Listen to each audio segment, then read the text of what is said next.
Hello, guys. Welcome back, and this is my reaction to the Brazilian Sprint Grand Prix weekend, or the weekend so far, I would say, up until this moment, because a lot of interesting things have gone down this weekend. So, if you've not watched my preview and predictions to this weekend, you should go check the video out. I'll put that link in the description. So, let's get into it. Beginning of the weekend on Friday, the big news is that Oliver Bearman is replacing Kevin Magnussen for this weekend. Initially, he was just meant to replace K-Mag just for the sprint race. Unfortunately, K-Mag is ill and he cannot recover in time to take in qualifying and the race. So Oliver Bearman gets the entire weekend. After that, nothing new after that. I think the only other thing is Verstappen. I think in the press conferences this weekend, Verstappen came in swinging. Honestly, I don't know. It's like, I think the most exciting thing about Formula One right now is just Verstappen versus the FIA. It's just, and honestly, right now is the worst time to be Max Verstappen. If you're a Verstappen fan, I'm so sorry for what you're going through because I don't know how you deal with it. It's just so many things flying around. He has penalties here, penalty there, this, that, some decisions against him that, like, I'll get into that later, honestly, because it's so much to cover. Anyway, so FP1. Now, if you watch my preview and predictions video, you should go check that out. By the way, I'm reminding you again, go check that out. You will know that the surface the track at the Brazilian Grand Prix at Interlagos has been resurfaced. Now, clean surface, the entire circuit, I think even the pit lane, everything was resurfaced. Now, I expected it to be a bit slippery, but FP1, the only practice session we had, was pretty decent. I think there was no yellow flag, there was no red flag, no safety cars, nothing. I think everything was just clean. Everybody had a clean run, and at the end of the session, no surprise, the McLaren was on top. I think they were fast and everywhere. Lando was just flying all around, to be honest. There's nothing they could do to stop that, especially that car in Lando's hands was just amazing. Lando topped the session. He was P1, P2. It was George Russell, a big surprise to be there. But of course, not everyone did all the runs they did. Some ran on soft, some didn't. Some ran earlier on the soft, some didn't. Like someone like Max Verstappen. Verstappen did not even go out on the soft. He was just on the mediums the entire time. I think he was doing a race run. So it wasn't really a representative session, but when you see a McLaren up there, you know that, okay, yeah, maybe it might be a bit representative, but yeah, Lando, P1 there, P2 Russell, P3 was Oliver Bearman. Bearman is up in P3 at the end of FP1. That tells you all you need to know. It wasn't very representative. And P4 was Oscar Piastri. Now, going into the qualifying for the sprint race. The qualifying for the sprint race was quite interesting. Some interesting eliminations. I think I have them here. Zhou, Stroll, Tsunoda, Ocon, and Alonso. Now, Aston Martin have been having a time to forget in Formula One, to be honest, because if for the life of me, I don't understand what is going on in that team. They have been struggling recently. I think even this weekend, they went back to the old spec floor that they used in Japan. Yeah, that's what they did. And because of that, I don't think there was performance in the car. I think they were one of the slowest cars on track yesterday. It was so bad that I think for the sprint race this morning, they had to go and use, like they had to use something a little bit updated. And even with that, I don't think they got anything, because in the sprint race, Zhou was overtaken. Zhou, of all people, Zhou was overtaken Alonso for last position. Can you imagine? And I think Zhou started in the pit lane. Zhou, Alonso, Stroll, they all started from the pit lane because they made changes to their car, even though they're all out in SQ1. So both of the Aston Martins, Tsunoda was a surprise as well. Tsunoda being out qualified by Liam Lawson. Liam Lawson made it up to P3. I'll get to Liam Lawson in a minute. I don't think Tsunoda is making a good case for that Red Bull seat, to be honest. If this is what he's doing, that is not good at all. He is not making a good case for himself, because obviously, in hindsight now, you could see that Red Bull made the right decision removing Ricardo from the car, because what Lawson is doing is showing that, yeah, Ricardo was definitely washed for Yuki Tsunoda to even be the best performing driver on the team. Now Liam comes in and he's washing Tsunoda like that. That's not good for Yuki, really. It's not good for his case. And SQ2, the big surprise here was, Perez, in fact, Perez, Lewis, and Hulkenberg. Yeah, Perez P13, Hulkenberg P12, Lewis P11. Now, I don't know what is going on with the Mercedes, but you know the Mercedes, they've been struggling lately. And I don't know, I don't want to sound like I'm giving excuses for Hamilton, but we all know Hamilton is better than P11. Come on. George Russell is up there, but I think it's just something about the car. Throughout FP1, Russell and Hamilton were complaining. In fact, it got to a point Hamilton was complaining about pain. Like, he was telling his race engineer Bono that he was in pain, that he can't wait for the session to end. That was how bad the car was bouncing. And even George came out over the radio and was like, oh, that was a very bumpy ride. So the car is definitely having issues, and I don't know. Let's see what they can do for the qualifying session later. And Perez, I think it was a misjudgment on Red Bull side. This was not the kind of performance that you would say, okay, maybe it was the fault of Sergio Perez. No, it was on the team. The team sent him out at the wrong time, and he wasn't gonna make it to give a run in SQ2. So yeah, that was on the team. They could not make it into, because they sent into SQ3 because they sent him out on the wrong time. And Bottas made it to SQ2. So I mean, that guy, lately he has been pushing that car to another level. Kudos to Bottas, even though we know the race pace is not there on that car. He can qualify good, but at the end of the day, he's going to drop back one way or another during the race because there is no pace in that car to move forward. And Colapinto in P14, I mean, I think you could say that was what the Williams could do. But into SQ3, let me give a huge shout out to Pierre Gasly. Pierre Gasly, he has been performing very good lately. I think since the US, when they brought the upgrade package he qualified good. I think in the US he was not able to convert that to points, but in Mexico he got P10, and now in the sprint qualifying he was up to P7. So that was amazing to see. The upgrades are working on the Alpine.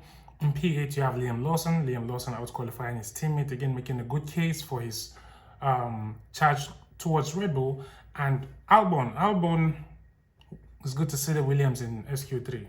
I mean, at least he's making a good case now. He's fighting, because lately, the stocks of Colapinto have been on a high.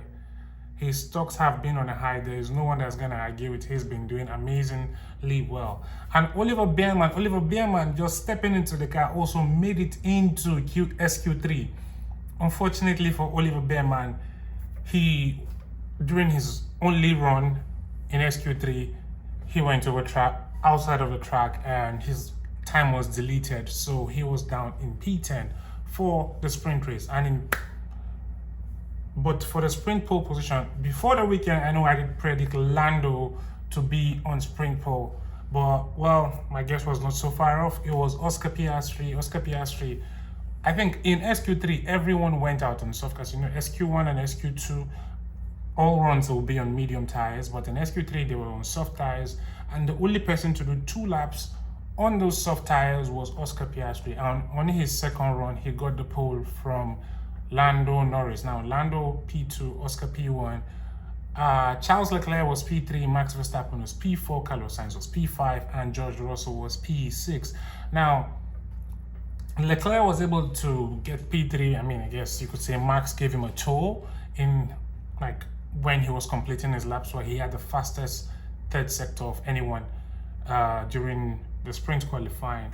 Now, that was the setup for the grid to give us an exciting sprint race.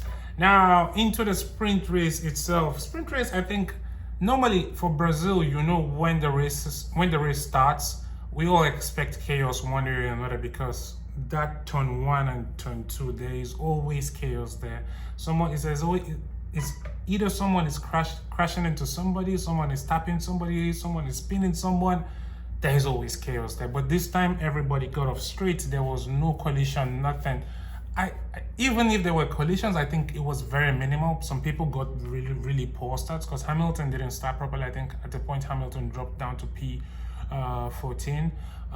Behrman too didn't start. I think he dropped down to P10 or P11 thereabout.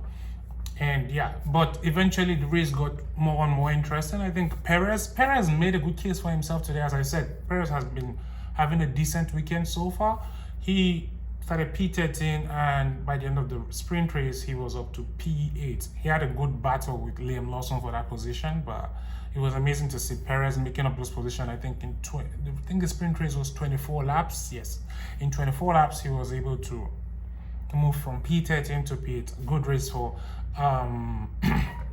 Sergio Perez, and he also set the fastest lap at on the last lap. So that was good to see from Sergio.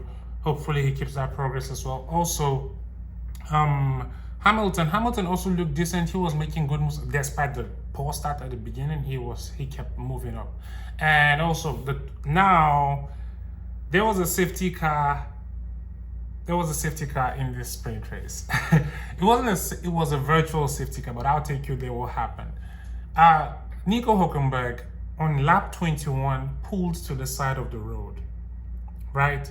And now this was a time where Max Verstappen had already overtaken Charles Leclerc. Now also, before I continue this, let me give you a head.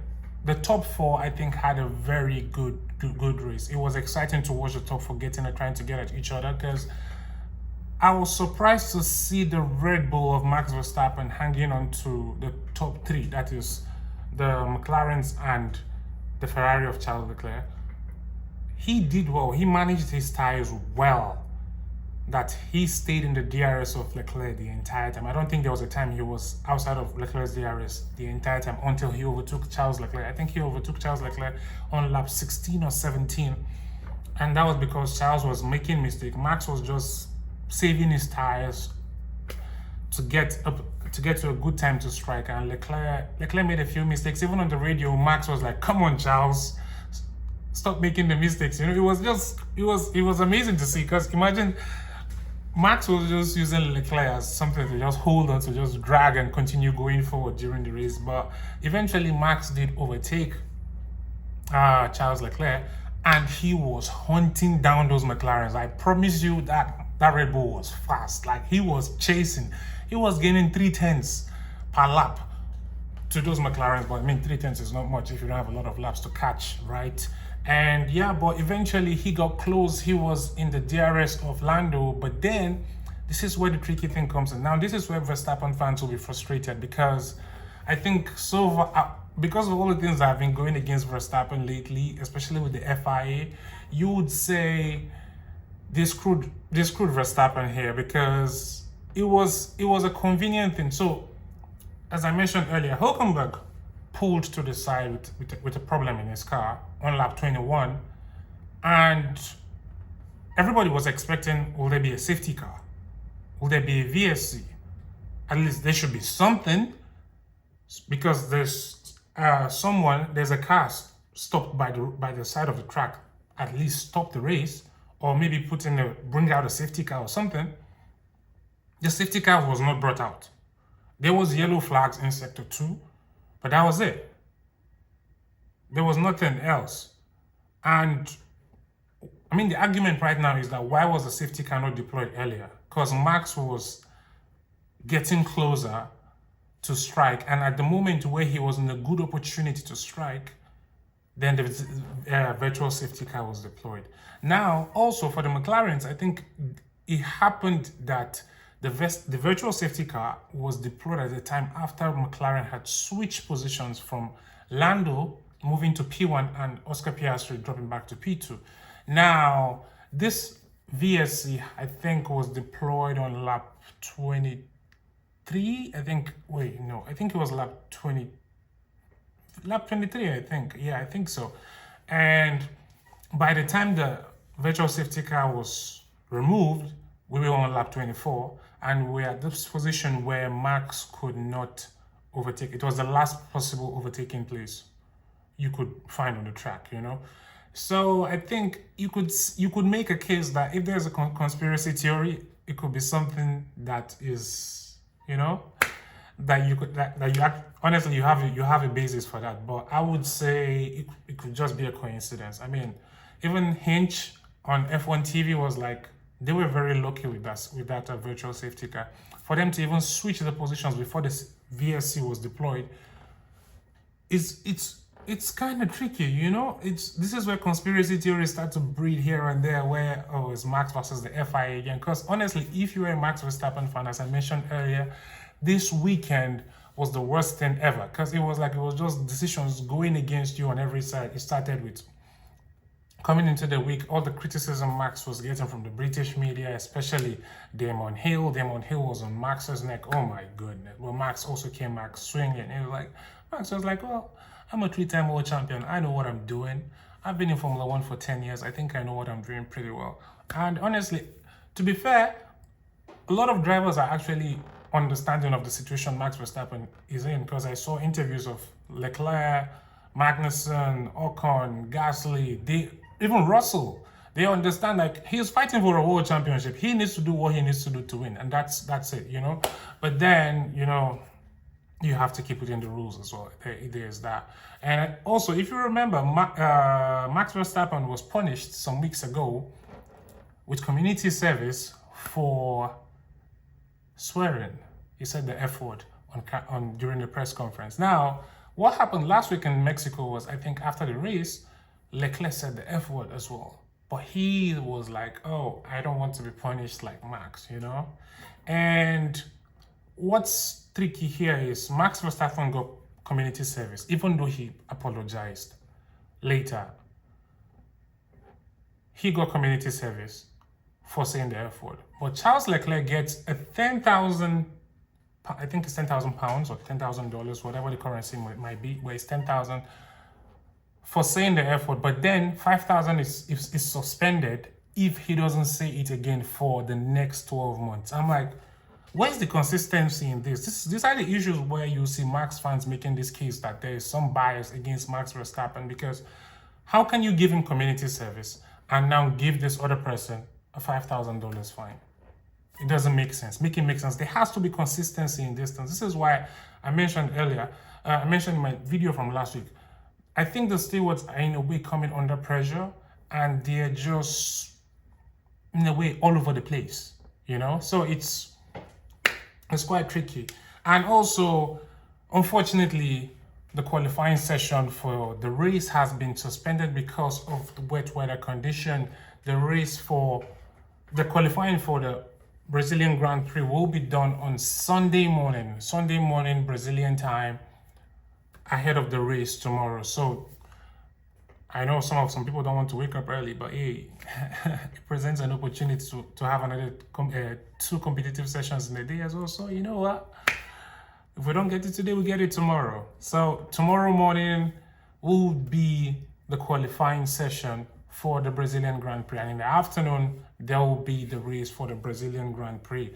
And unfortunately as well, Lewis Hamilton doesn't get to drive in the McLaren MP4B that's the 1990 McLaren MP4B that belonged to Ayrton Senna. And it's unfortunate because of the weather condition. It's too wet.